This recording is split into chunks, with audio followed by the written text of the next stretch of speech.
تو بھائی دوستوں، آج ہماری کہانی کا نام ہے دینا اور سرگوشیوں والا باغ۔ ایک ننھی سی لڑکی تھی جس کا نام تھا دینا۔ دینا بہت خاموش، نرم دل اور خیالوں میں گم رہنے والی بچی تھی۔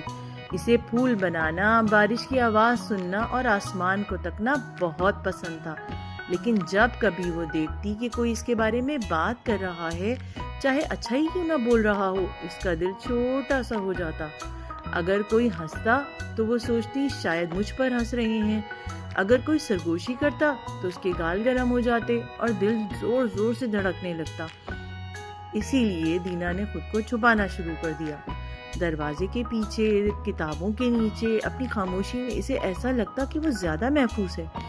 ایک دن اسکول کے پیچھے ایک چھوٹا سا باغ تھا جسے سرگوشی والا باغ کہتے تھے۔ جب وہاں جا کر ایک پرانے فوارے کے پاس بیٹھ گئی، اچانک اسے ایسا لگا پھول آہستہ آہستہ باتیں کر رہے ہوں۔ چھپتی کیوں ہو ننھی سی کلی؟ ایک گلاب کے پھول نے پوچھا۔ دینا چونک گئی۔ تم بول سکتے ہو؟ گلاب نے مسکرا کر کہا، ہم ان سے بات کرتے ہیں جو خود کو چھپاتے ہیں۔ دینا نے دھیرے سے کہا، لوگ میرے بارے میں بات کرتے ہیں، مجھے برا لگتا ہے، میں غلط لگتی ہوں۔ پھولوں نے مل کر ہلکی سی ہوا میں سرگوشی کی۔